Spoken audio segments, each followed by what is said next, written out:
నమస్కారం వార్తలకు స్వాగతం ముందుగా ముఖ్యాంశాలు డిప్యూటీ సీఎం బట్టి విక్రమార్క ప్రెస్ మీట్ పలు అంశాలపై వివరణ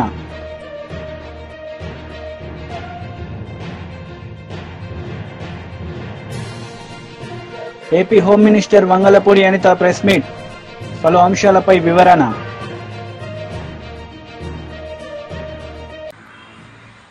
పట్నం నరేందర్ రెడ్డి అరెస్టుపై మాజీ మంత్రి బీఆర్ఎస్ కార్యనిర్వాహక అధ్యక్షుడు కేటీఆర్ మండిపడ్డారు. కుటుంబానికి సమాచారం నోటీసులు ఇవ్వకుండా ఎలా తీసుకెళ్తారని అధికారులను నిలదీశారు. హైదరాబాద్ లోని పార్టీ కార్యాలయంలో ప్రభుత్వ తీరుపై ధ్వజమెత్తారు. ప్రభుత్వ అనాలోచిత నిర్ణయాల వల్ల ప్రజలు ఆగమవుతున్నారని విమర్శించారు. రైతుల ఆక్రందనలపై ముఖ్యమంత్రి రేవంత్ రెడ్డి వెంటనే స్పందించాలని డిమాండ్ చేశారు.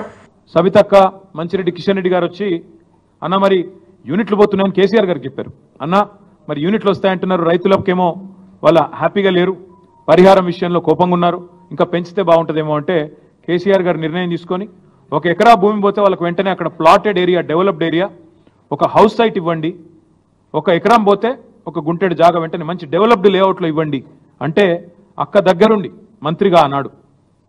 లేఅవుట్లు కూడా మేమే చేసినాం, 500 ఎకరాల్లో లేఅవుట్లు వేసినాం, కొంతమందికి పట్టాలు ఇచ్చాం, ఇవన్నీ కూడా చేసింది మా ప్రభుత్వం. చేసిన తర్వాత ఈ తుగ్లక్ ముఖ్యమంత్రి వచ్చి ఫార్మా విలేజ్ అన్నాడు. ఎందుకు చెప్తున్నా ఇదంతా నేపథ్యం మీకంటే, నిన్న కొడంగల్లో జరిగింది అదేదో కుట్రతోనో అదేదో కువారంతోనో ఇంకో దాంతోనో జరిగింది కాదు. ఈ ముఖ్యమంత్రి యొక్క అనాలోచిత మూర్ఖ తుగ్లక్ విధానాల వల్లనే ఇవాళ ఒక్క కొడంగల్లో కాదు, మొన్న సంగారెడ్డి జిల్లా న్యాల్కల్ అక్కడ కూడా గొడవ జరిగింది. అక్కడ కూడా రైతులు మా భూములు ఇవ్వమని చెప్పి రోడ్డు ఎక్కినారు. కొడంగల్లో ఈ రోజు కాదండి, దయచేసి నేను మీడియా మిత్రులను కోరుతా ఉన్న, ప్రజలకు కూడా వాస్తవాలు చెప్పండి.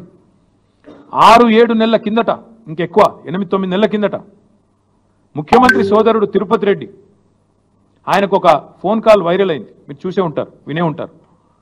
ఏమని ఒక రైతు ఫోన్ చేసి తిరుపతి రెడ్డి గారిని అడుగుతున్నాడు, మేము ఎందుకు ఇవ్వాలయా మా భూములు, ఇవ్వకపోతే ఏం చేస్తుంది ప్రభుత్వం అని గట్టిగా అడిగితే, తన్ని తీసుకుంటాం ఆయన అన్నమాట, తన్ని తీసుకుంటాం నా కొడక అని మాట్లాడినాడు. ఉంది, వైరల్ ఉంది, ఆ వీడియో ఆడియో తీయండి, తప్పకుండా వినండి. అంటే ఇది 6-7 నెలల నుంచి నడుస్తున్న కథ, రగులుతోంది కొడంగల్. మధ్యలో రైతులు ఒక్కసారి కాదు, అన్ని పార్టీల దగ్గర పోయినారు. మా కాడికి కూడా వచ్చినారు, ఇక్కడనే నా దగ్గర కూడా వచ్చి నన్ను కూడా కలిశారు.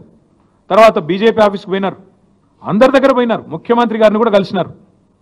కలిసి చెప్పినారు, సార్ ఇది మంచిది కాదు, విరమించుకోండి. మొత్తం లంబాడ రైతులు, అక్కడ గిరిజన రైతులు, గిరిపుత్రులు, వాళ్ళందరూ పోయి అడిగినారు. అడిగితే పట్టించుకోకుండా ఏకపక్షంగా మేమేదో రారాజులం, చక్రవర్తులం, కొడంగల్ ఏదో మా సామ్రాజ్యం, మేము ఏదనుకుంటే అది జరగాల అనే పద్ధతుల్లో ఇవ్వాల మీరు తీసుకున్న అనాలోచిత పిచ్చి నిర్ణయం వల్లనే కొడంగల్ రగులుతున్నది. రోమ్ నగరం తగలబడుతుంటే నీరో చక్రవర్తి ఫిడేలు వాయించిండంట, ఈయన కథ కూడా అట్లే ఉంది. ఇవాళ కొడంగల్లో అగ్గంటుకుంటే, కొడంగల్లో ఇవాళ 16 మంది రైతులు జైలుకు పోతే, కొడంగల్ ఎమ్మెల్యే ఎన్నో ఆశలతో ప్రజలు గెలిపించిన ఎమ్మెల్యే, ముఖ్యమంత్రి అయి మమ్మల్ని ఉద్ధరిస్తారనుకుని గెలిపించిన ఎమ్మెల్యే ఎక్కడున్నాడండి నాకు అర్థం కాదు.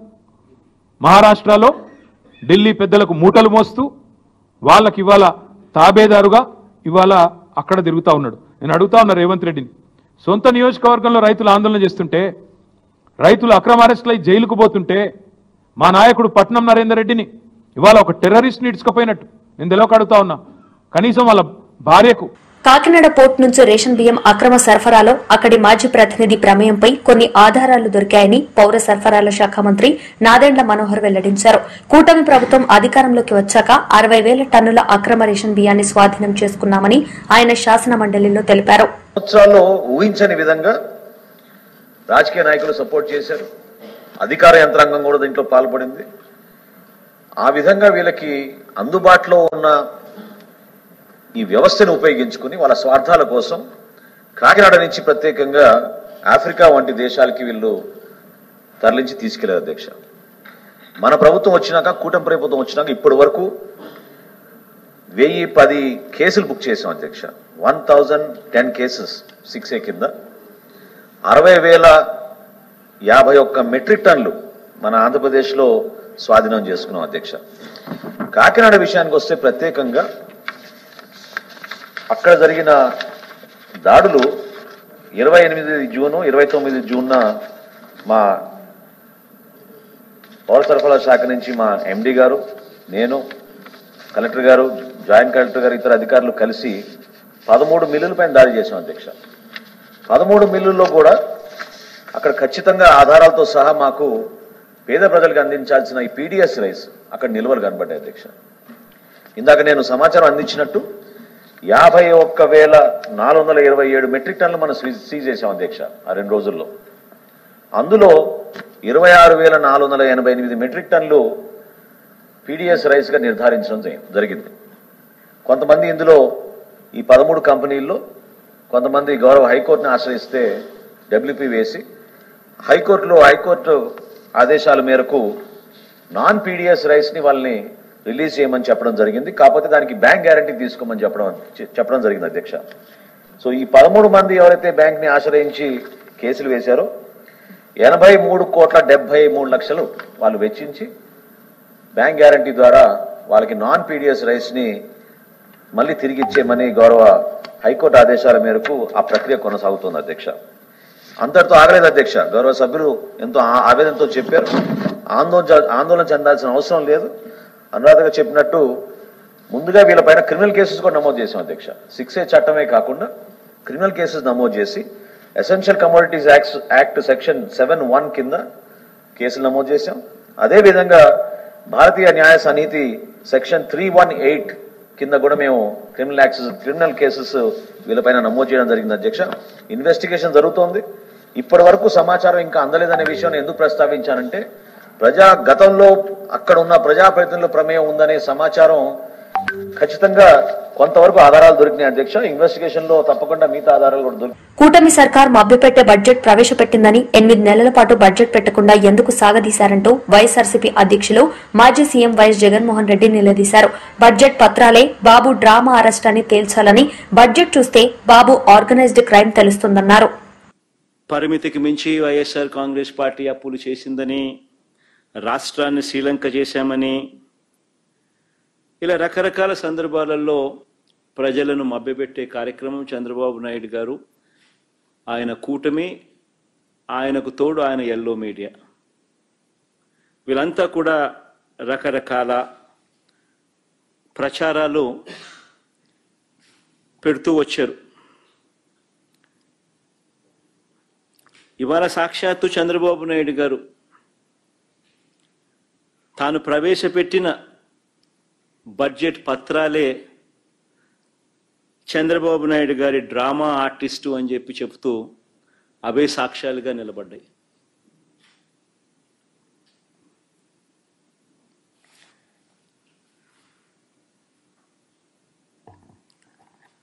చంద్రబాబు నాయుడు గారు తాను చెప్పిన అబద్ధాలు ఎలా ఉంటాయి అనంటే, ఆర్గనైజ్డ్ క్రైమ్ అనేది చంద్రబాబు నాయుడు ఎలా చేస్తాడు అన్నది నిజంగా ఈ బడ్జెట్ అనేది చూస్తే, తాను ప్రవేశపెట్టిన తీరు చూస్తే ఎవరికైనా కూడా సామాన్యునికి అర్థమవుతుంది. నిజంగా ఒక ఆర్గనైజ్డ్ క్రిమినల్ ఏ మాదిరిగా చేస్తాడు. తానే ఆర్గనైజ్డ్ క్రైమ్లో భాగంగా ఎలా ఉంటుందనంటే, చంద్రబాబు ముందుగా తన చేతిలో ఉన్న తన ఎల్లో మీడియా ద్వారా పదే ఆర్గనైజ్డ్ క్రైమ్ ప్యాటర్న్ చెప్తా ఉన్నా ఎలా ఉంటుందనంటే, తన చేతిలో ఉన్న ఎల్లో మీడియాతో పదే అబద్ధాలు రాయిస్తారు. ఆ తర్వాత అదే విషయాన్ని ఇదే చంద్రబాబు పదే మాట్లాడుతూ పోతాడు. పనిలో పనిగా అంటే అప్పుల విషయంలో, ఆంధ్ర రాష్ట్రానికి సంబంధించిన అప్పుల విషయంలో ఆంధ్ర రాష్ట్రం శ్రీలంక అయిపోతుంది అని చెప్పి దుష్ప్రచారం చేస్తూ ఆర్గనైజ్డ్ క్రైమ్గా ఏ రకంగా వాళ్ళు తీసుకొని పోయారు అన్న విషయాన్ని నేను చెప్తా ఉన్నా. పదే తన చేతిలో ఉన్న ఎల్లో మీడియాతో అబద్ధాలు రాయిస్తారు. ఆ తర్వాత అదే విషయాన్ని పదే చంద్రబాబు మాట్లాడతారు. పనిలో పనిగా ఆ తర్వాత తన దత్తపుత్రుడితోనూ, తనకు సంబంధించిన ఇతర పార్టీల్లో ఉన్న తన వ్యక్తులతోనూ ఇవే విషయాలు మళ్ళీ పదే మాట్లాడిస్తారు. ట్వీట్లు పెడతారు, చివరకు దాన్ని ఒక అంతర్జాతీయ అంశంగా కూడా మారుస్తారు. ఇదంతా ఆర్గనైజ్డ్ క్రైమ్లో భాగంగా వీళ్ళంతా కూడా చేస్తారు. ఎందుకు ఈ విషయాలన్నీ కూడా చెప్తా ఉన్నాను అని అంటే, ఈ ఆర్గనైజ్డ్ క్రైమ్ అన్నది ఏ విధంగా జరిగింది అని చెప్పి మీ అందరికీ కూడా ఎక్స్ప్లెయిన్ చేయబోతా ఉన్నాను. AP home minister Vangalapudi Anitha media సమావేశం నిర్వహించారు. ఈ సందర్భంగా పలు అంశాలపై ఆమె మాట్లాడారు.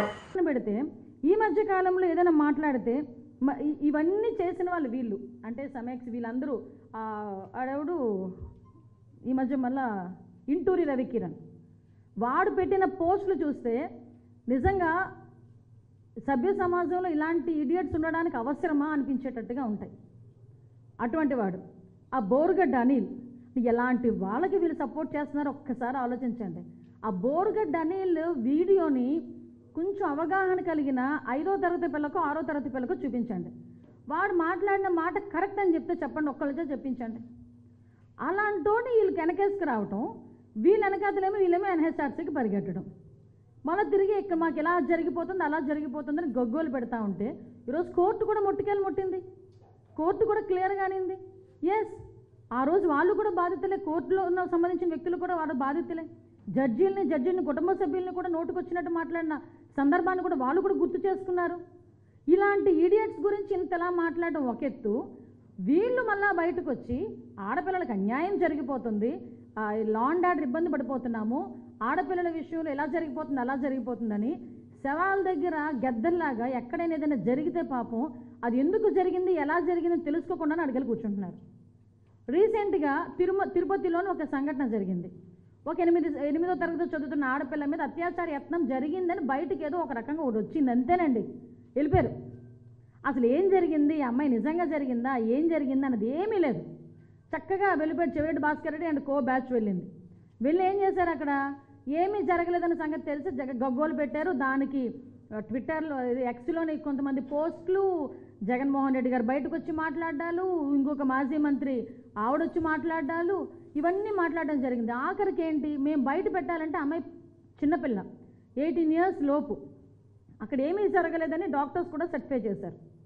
ఆ సర్టిఫికేట్ మేము బయట పెట్టాలంటే 5 నిమిషాల పని, కానీ మేము బయట పెట్టాము. ఎందుకు అంటే ఆ అమ్మాయి చిన్నపిల్ల, పోక్సో చట్టం ప్రకారం అలాంటి బయట పెట్టకూడదు కాబట్టి యాజ్ పర్ లా మేము పెట్టట్లేదు. బట్ ఎవరైతే ఈ సబ్జెక్ట్ని ఎవరైతే న్యూస్లోని చాలా స్ప్రెడ్ చేశారో వాళ్ళందరి మీద కూడా కేసులు ఫైల్ చేస్తాం. ఈరోజు పొంగనూరు ఇష్యూ నడిచింది. ఆ రోజు చిన్నపిల్లని ఎవరు అత్యాచారం చేయలేదు, చంపడం అయితే వాస్తవం, 48 గంటల్లో పట్టుకున్నాం. ఆ చంపిన పిల్లని రేప్ చేసి చంపేశారని చెప్పేసి సాక్షి మీడియాలో ప్రచారం చేస్తే మేం గట్టిగా మాట్లాడితే ఆ వీడియోనేమో మీరు మళ్ళీ డిలీట్ చేయించుకుంటారు. అయినా మేము వదలం, వాటి మీద కూడా కేసులు పెడతాం. ఎందుకంటే తప్పుడు ప్రచారాలు చెయ్యటం కూడా చాలా పొరపాటే. నేనేమంటానంటే ఈరోజు ఇందాకే మనకి జరిగింది అంటే ఎక్కడ ఏం జరిగినా మేము వెళ్తాం అన్నారు. ఒక్కటి క్లియర్గా అడుగుతున్నా వీళ్ళని, ఈరోజే మంత్రాలయం నియోజకవర్గంలో కొసిగి మండలం కడదొడ్డి వైసీపీ సర్పంచ్ మీద ఈరోజు పోక్సో యాక్ట్ కేసు నమోదైంది. ప్లస్ వైసీపీ నేతలు ఈరోజు వెళ్తాడా జగన్మోహన్ రెడ్డి ఆ అమ్మాయిని పరామర్శించడానికి? పరామర్శించడానికి దమ్ముందా? ఒక 8వ తరగతి చదువుతున్న ఆడబిడ్డ వాళ్ళ తండ్రి లేని సమయంలో వెళ్ళి అమ్మాయి మీద అత్యాచార యత్నం చేయబోతుంటే అమ్మాయి అరిచిన అరుపులకి చుట్టుపక్కల వాళ్ళు వచ్చి కూర్చొని పెడితే ఎస్ఏఏపీ చైర్మన్ అనిమిని రవినాయుడు మీడియా సమావేశం నిర్వహించారు. ఈ సందర్భంగా ఆయన మాట్లాడుతూ యువత అభివృద్ధికి బాటలు వేస్తుందని కూటమి ప్రభుత్వమని తెలిపారు. పోలీస్, డిఎస్సీ ఉద్యోగాలపై ఆయన మాట్లాడారు. పరిశ్రమలన్నీ వెనక్కి వెళ్ళిపోయాయి. ఈరోజు చంద్రబాబు నాయుడు గారు ముఖ్యమంత్రి అయిన తర్వాత ఆ పరిశ్రమలన్నీ మళ్ళీ రాష్ట్రానికి రావడానికి మొదలుపెట్టాయి.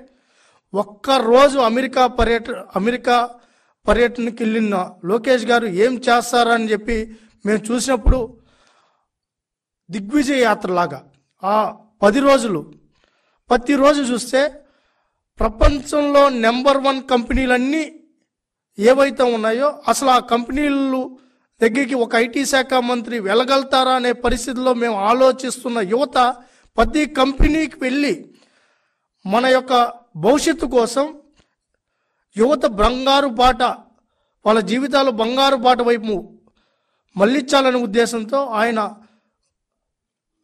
అన్ని కంపెనీల దగ్గర వెళ్ళి రిక్వెస్ట్ చేయడంతో పాటు ఆ కంపెనీలన్నీ ఈ రాష్ట్రం వైపు వచ్చేలాగా చొరవ తీసుకునే విధంగా లోకేష్ గారు ప్రయత్నం చేశారు. ఆయనకి హ్యాట్స్ ఆఫ్ చెప్తున్నాం, ఆయనకి కృతజ్ఞతలు చెప్తున్నాం. మా కోసం, మా భవిష్యత్తు కోసం, యువత భవిష్యత్తు కోసం, విద్యార్థుల భవిష్యత్తు కోసం ఆయన పడిన శ్రమ వర్ణనారహితం. గతంలో ఐటీ శాఖ మంత్రిగా పనిచేసిన వాళ్ళు కోడిగుడ్డు కథలు చెప్పుకున్నారు. చలుంది, మేము వెళ్ళలేం, మా దగ్గర దుప్పట్లు కప్పుకోలేం, ఫ్లైట్లో మేము వెళ్ళాలంటే మాకు ఇబ్బంది ఉంది, అందుకే మేము వెళ్ళలేదని చెప్పి అనేక ఊకదంపుడు ఉపన్యాసాలు ఇచ్చారు. కానీ లోకేష్ గారు బాధ్యతలు తీసుకున్న ఈ నెలలోనే మొన్న బాంబేకి తెల్లాతో వెళ్ళి సాయంత్రం కంతా 65,000 కోట్లు పెట్టుబడులకు సంబంధించి రిలయన్స్ కంపెనీతో డిస్కషన్ చేసి చేసుకున్న వెంటనే ఆ కంపెనీ మళ్ళీ నిన్నటికి నిన్న ఇక్కడికి వచ్చి ఎంఓఈ చేసుకున్నారంటే లోకేష్ గారి పట్టుదల కృషిని మేము అభినందించక ఏం చేయాలి? మా కోసం పరితపిస్తున్నారు లోకేష్ గారు, మా కోసం పరితపిస్తున్నారు ఈ రాష్ట్ర ముఖ్యమంత్రి వారు. నిరంతరం ఈ రాష్ట్రంలో ఆ రోజు యువగలంలో ఇచ్చిన మాట కోసం 20 లక్షల ఉద్యోగాలను యువతకు కల్పించాలని చెప్పి ఆ రోజు ఏదైతే మాట ఇచ్చారో ఆ మాట కోసం నిరంతరం శ్రమిస్తున్న లోకేష్ గారికి హ్యాట్స్ ఆఫ్ చెప్తున్నాం. ఈరోజు అదేవిధంగా ముఖ్యమంత్రిగా బాధ్యతలు తీసుకున్న నుంచి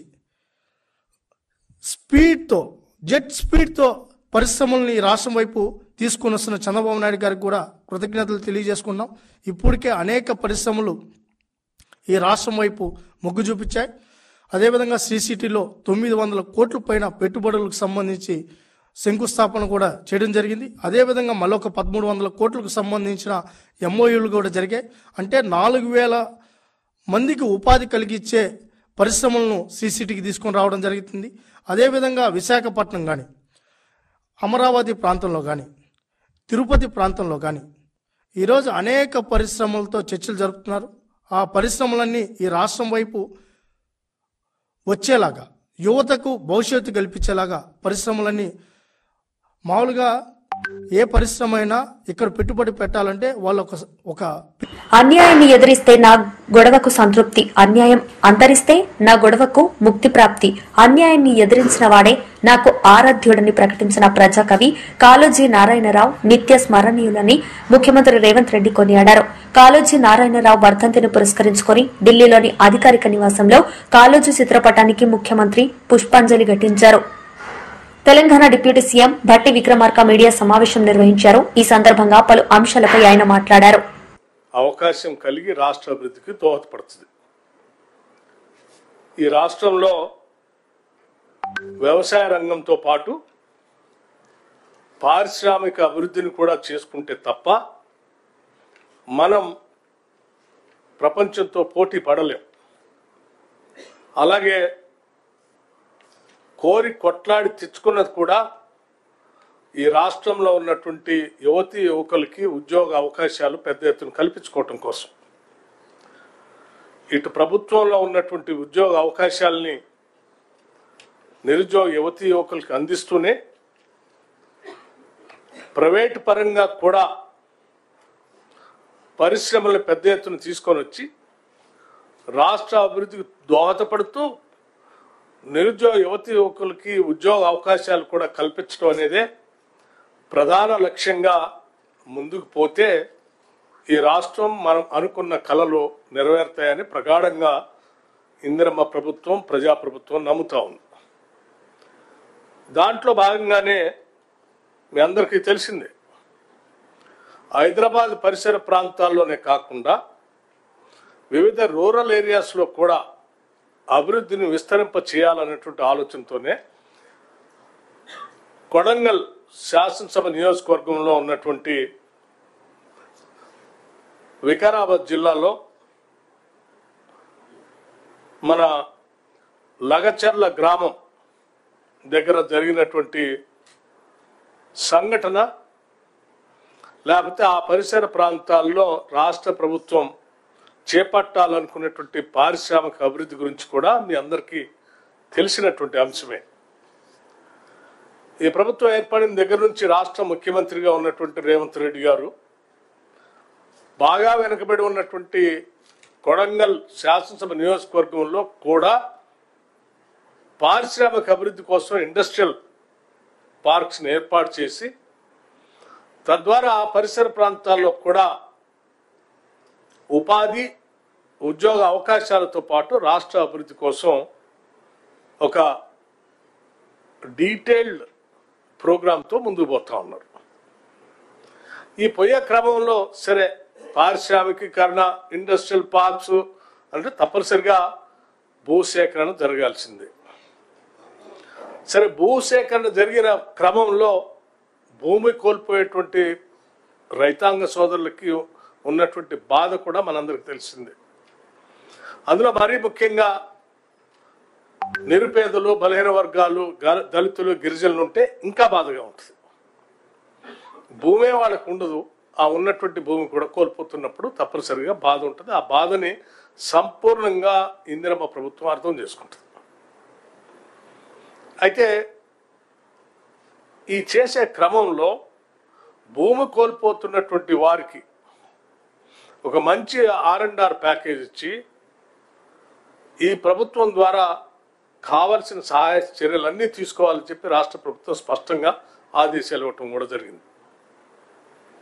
భూమి కోల్పోతున్నటువంటి వాళ్ళకి మెరుగైనటువంటి ప్యాకేజ్ ఇవ్వటమే కాకుండా అక్కడ వచ్చేటువంటి పరిశ్రమలో వాళ్ళకి ఉద్యోగ అవకాశాలు కూడా వచ్చేటట్టుగా చేసే ఏర్పాట్లు కూడా చేయటం జరిగింది. అప్పటి వరకు కూడా ఖాళీగా ఉండకుండా ఆయా కుటుంబాలకు సంబంధించిన నిరుద్యోగ యువకులు ఎవరైనా ఉంటే వాళ్ళందరికీ ప్రత్యేకంగా తర్ఫీదు ఇచ్చి బీజేపీ ఓబీసీ మోర్చా రాష్ట్ర అధ్యక్షుడు G Anand Goud press meet నిర్వహించారు. ఈ సందర్భంగా మంత్రి పొన్నం ప్రభాకర్ చేసిన వ్యాఖ్యలపై ఆయన స్పందించారు. మంత్రిపై విమర్శలు చేశారు. బీజేపీని దానికి ఎట్లా ముడిగడతారో నాకు చెప్పండి. లక్ష్మణ్ గారు బీసీ ఉండి బీసీకి వ్యతిరేకంగా లక్ష్మణ్ అన్న బీసీ ఓబీసీ మోర్చా రాష్ట్ర అధ్యక్షుడు అయిన తర్వాత బీసీ కమిషన్కు చట్టబద్ధత తెచ్చింది నరేంద్ర మోడీ గారు. ఉన్నత విద్యలో 27% తీసుకొచ్చింది నరేంద్ర మోడీ ప్రభుత్వం. పిఎం విశ్వకర్మ ద్వారా ఇలా అనేక 16 కులాలకు వివిధ రకాల వాళ్ళకు శిక్షణ ఇచ్చి వాళ్ళకు బ్యాంకుల ద్వారా రుణాలు ఇప్పించి ఇప్పటికే దేశంలో అనేక మందికి కుల వృత్తుల వరకు ఆర్థికంగా సాయం చేసి వాళ్ళు ఆర్థికంగా బలపడాలని చెప్పి ముందుకు తీసుకుపోతున్నది బీజేపీ పార్టీ. మళ్ళీ అంటాడు కిషన్ రెడ్డిని బీసీని తీసేసి కిషన్ రెడ్డిని ఎట్లా అధ్యక్షం చేసినట్టే. మీరెవరు పార్టీ విషయాలు అడగడానికి? మీరు ఇది తెలుసుకుంటలేరు. ఒక బీసీ అధ్యక్షుడిని తీసేసి ఓసీ అధ్యక్షుడిని పెట్టి కిషన్ రెడ్డిని పెట్టి బీజేపీ పార్టీ ఈ రాష్ట్రంలో బీసీ ముఖ్యమంత్రిని చేస్తాము, కిషన్ రెడ్డి అధ్యక్షుడిగా ఉన్న మేము అధికారంలోకి వస్తే బీసీ ముఖ్యమంత్రిని చేస్తారని ధైర్యంగా ప్రకటించిన పార్టీ బీజేపీ పార్టీ. అంతా కూడా తెలివి లేకపోతే ఎట్లా? మేము బీసీ తీసేసి కిషన్ రెడ్డి గారిని పెట్టి మా ముఖ్యమంత్రి ఎవరో చెప్పకుండా ఉంటే నువ్వు ఈ ఆరోపణ చేయాలి. ఏమని కిషన్ రెడ్డి గారిని పెట్టిర్రు, మీరు ఎట్లా పెట్టిర్రు బీసీని? మేము అధ్యక్షుడిని పెట్టి కిషన్ రెడ్డి గారిని బీసీ ముఖ్యమంత్రి ప్రకటించినాం. అంటే రేపు పార్టీ గెలిస్తే మేము బీసీనే ముఖ్యమంత్రి చేస్తామని ప్రకటించినాం. మరి అది తెలుసుకోవాలి కదా నువ్వు. లక్ష్మణ్ నేను ఇప్పుడు మేము రేవంత్ రెడ్డిని ఎందుకు పెట్టినాము, పొన్నం ప్రభాకర్నే పెట్టాలి, లేకపోతే అవన్నీ మీకు అవసరం లేదుగా. పార్టీ ఆర్గనైజేషన్ ఇవాళ బీసీలకు ఏ ప్రభుత్వం ఏం చేస్తుంది? మీరు ఇన్ని సంవత్సరాలలో మీరు బీసీలకు ఏం చేసిండ్రో చర్చించండి, చర్చకు రండి. మేము ఇంత చేసినాం. నెహ్రూ నుంచి ఇందిరాగాంధీ, రాజీవ్ గాంధీ తర్వాత మన్మోహన్ సింగ్. ఈరోజు ఏ రాష్ట్రాలల్లో మీరు ఆదర్శంగా ఈ బీసీల పట్ల మీరు ఏం చేసారో మీరు ప్రకటన చేయండి. ఈ అంత డ్రామా ఎందుకు? మేము చెప్తున్నాం. ఇవాళ ఎంపీలు మా పార్టీ నుంచి అలా 74 మంది ఎంపీలు ఉన్నారు పార్లమెంట్లో. రాజ్యసభలో 30 మంది ఉన్నారు. ఎమ్మెల్యేలు 368 మంది బీసీలు ఉన్నారు. ఎమ్మెల్సీలు 62 మంది ఉన్నారు.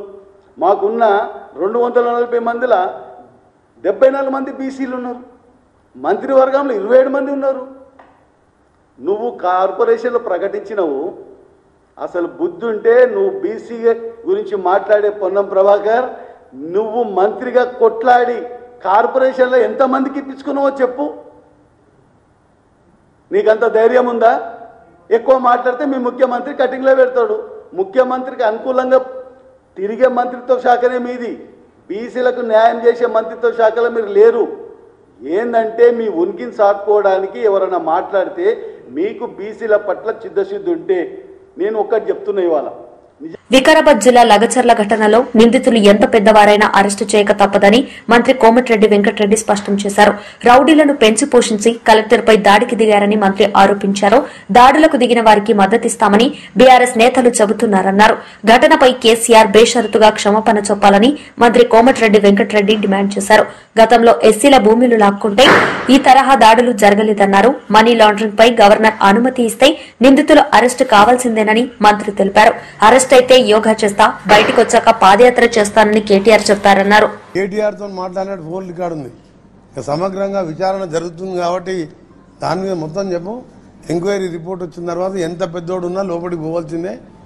ఎందుకంటే కలెక్టర్కే భద్రత లేనప్పుడు, భద్రత అంటే వరి తెగించి ప్లాన్ చేసి రౌడీ షీటర్ని రేప్ కేసును తీసుకొచ్చి ఆయన ఒక టీఆర్ఎస్ లీడరు అటువంటి బ్యాచ్ని పెట్టి దాడి చేయించింది.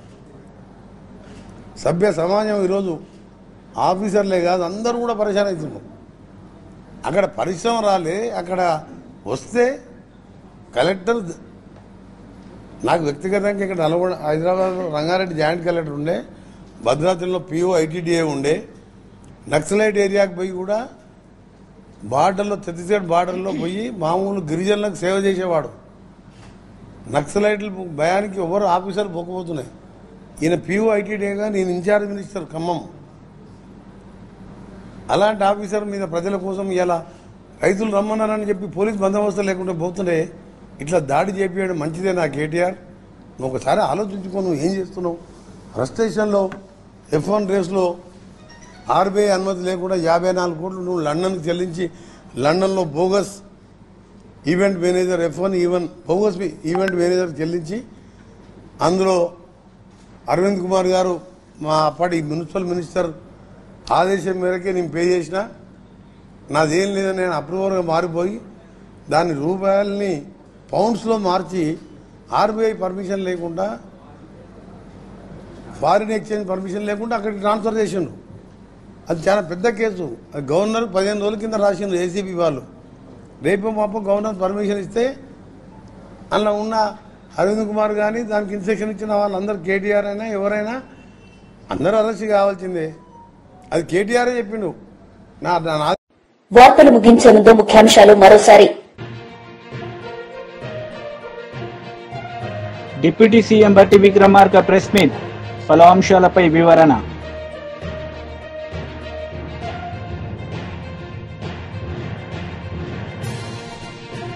AP home minister Vangalapudi Anitha press meet, పలు అంశాలపై వివరణ. ఈ వార్తలు ఇంతటితో సమాప్తం. తిరిగి ప్రసారమయ్యే వార్తల్లో మళ్లీ కలుద్దాం. అంతవరకు సెలవు. నమస్తే.